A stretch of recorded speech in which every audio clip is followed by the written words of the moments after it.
Then what we're here to talk about today is you talk about money moves. The Hmm. Spurs had some money moves in the Hall of Fame ceremony on Saturday Yes, they did. because there were a lot of Spurs on the screen in the stands, presenters, the people who actually got inducted. Obviously, technically, 4 out of the 5 of the overall class that gave Hmm. speeches had some connection to the Spurs or played for the Spurs. Obviously, that's Becky Hammon. She was a part of the Silver Stars during her time in the WNBA for her illustrious career there. And then, of course, her coaching career with the Spurs. And then Tony, Pop, and Pau Gasol as well. So I was just watching. I only watched Tony and a good bit of Pop. So I was just finishing those up before we got on here, Ethan. Hmm. And it was really nice. I wasn't honestly. I kind of put off watching him because I was just like, not because I didn't want to watch him, but it was just like, it's not basketball. It's kind of like what we were Yeah. talking about earlier. Like it's just a Hall of Fame ceremony. Like I've already watched all these guys. Like, we watch everything Spurs. So it's like, what else could we hear? And then on top of that, it's like, I've already watched Tony's jersey retirement, which was essentially the same thing. You know what I mean? Yeah. But after watching it, Ethan, there was some pretty cool insight, and I just really enjoyed it. It kind of got me.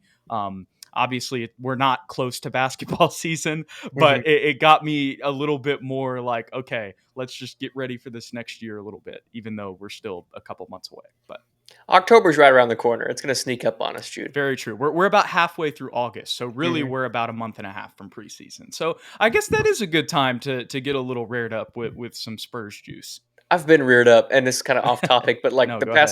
past couple of weeks, I've been watching just randomly like replays. I watched Game One of the Spurs versus Warriors 2013 semifinal game, just because it was on YouTube, the full Hmm. game, and Right. Manu hit the game winner and end of double overtime.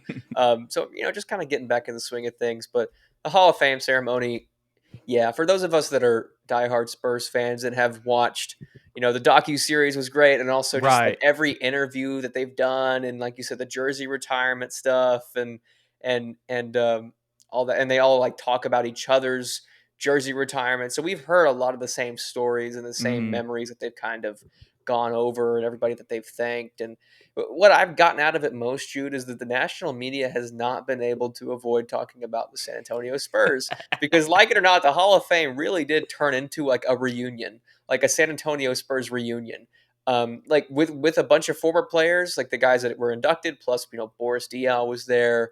Um, what's his name? David Robinson was there, and Bruce Bowen was there, just to name a few. But also the opponents, Dirk Nowitzki and D Wade, like they talked about the Yeah. Spurs because their careers kind of lined up with the Spurs dynasty. So Dirk talked about how the Spurs, he hated them for a while and how they were the biggest opponent. He couldn't get over the hump.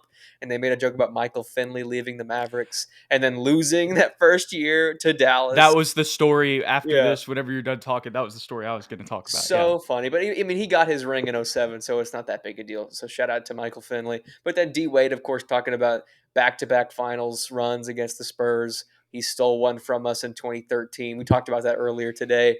Maybe Danny Green's finals MVP that was taken away Right. from him Right. because of Ray Allen's 3-pointer. 27 in 4 games, bro. Yeah, that's crazy. Danny Green was having himself a playoff run, really, not just a Yeah. series run, but a playoff run for the Yeah. ages.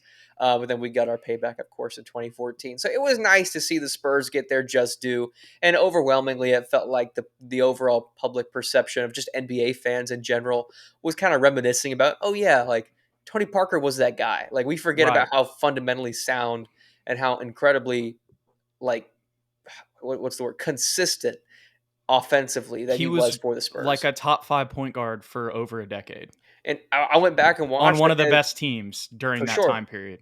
I was watching that 2013 series, and it just sparked like I suggested videos. It was the Inside the NBA guys talking about the Spurs in that 2013 year, and Kenny Smith and Charles Barkley were talking about.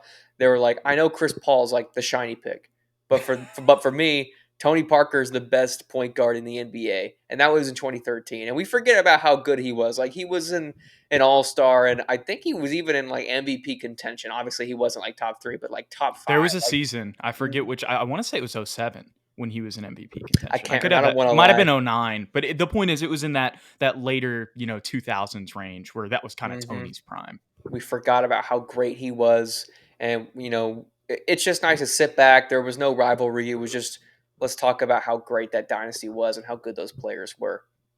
Yeah, and I think you made a great point there on how the other guests just kind of naturally, unintentionally intertwined with the whole thing. Hmm. You've got D Wade, obviously, you've got those two series against the Spurs. And Tony also talked about how his little brother's favorite player is D Wade, and how Hmm. every time he comes in the house, even to this day, he's doing the D Wade, like Hmm. yelling in the house, just trying to give him a little bit of crap. But like, that's a cool connection that you didn't know about that just happened to fit in. Hmm. Tony also mentioned how this was the first time ever that a coach and a player Yeah. had been inducted together. And obviously, that's just super cool for the Spurs and just overall that it's the first thing and it's like the most Spurs thing ever. But I Yeah. think to me, the reason why it was cool for Tony and Pop is because of their, roller coaster unique relationship. For Like real. like that is the coach player combo of any that I feel like it's just fitting because of their ups and downs. It's fitting that they that it something just the way that that relationship blossomed over his career. It's fitting Hmm. that they were the tandem that ended up being the first to go in the Hall of Fame. And then of course, like you said with Dirk, you've got the in-state connection, so naturally his biggest rival, obviously the Rockets had some good years here and there, but his biggest rivalry really during his career that he had to get over the hump to win a championship was San Antonio. It was Tim Hmm. Duncan. um and it was like he said, he mentioned how he hated him with the way that when you come into the league the way that he did. But like you said, the Michael Finley story, the thing that I really loved about that was not just the fact that like he left the Mavericks to go play for the Spurs and then loses to the Mavericks, but the fact that Tony said he saw after that game that Michael was like destroyed, distraught, like Hmm. crying. And he said that really fueled him the whole 2007 season. He said like his whole goal that year, not just was to win the championship, but specifically just that moment of that memory of Mike crying after, losing to the team he had just left to win a championship for.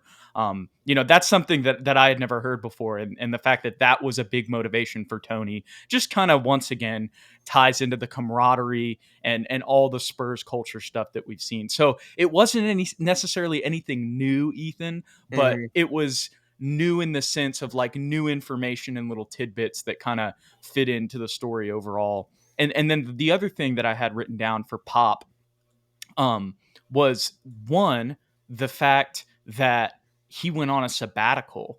Like that's the way he described it, like a Yeah. 1 year coaching sabbatical, where he basically just shadowed Larry Brown and Roy Williams at Kansas and UNC, North Carolina, excuse me, not South, not Southern Cal. Um, I mean, that explains a lot. I didn't Hmm. know that.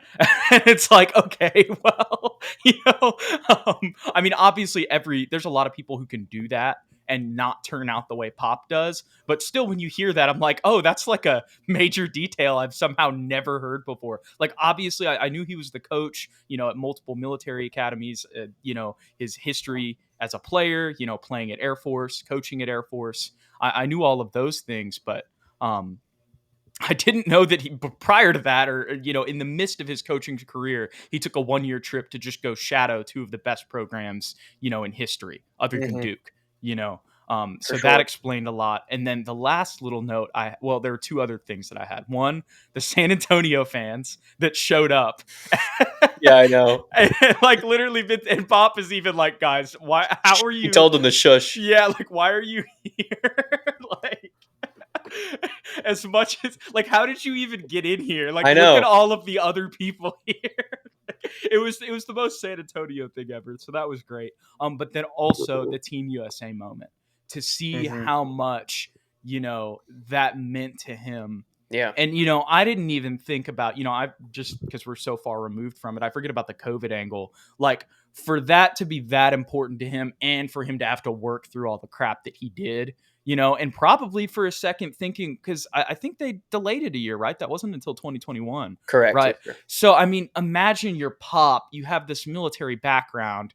This is your dream. And you could even see it in the speech. You could tell that that was as much as the Spurs are his main thing, obviously. Like you could tell with his military background and just everything about Pop, you could just tell the way that he was talking that was his dream.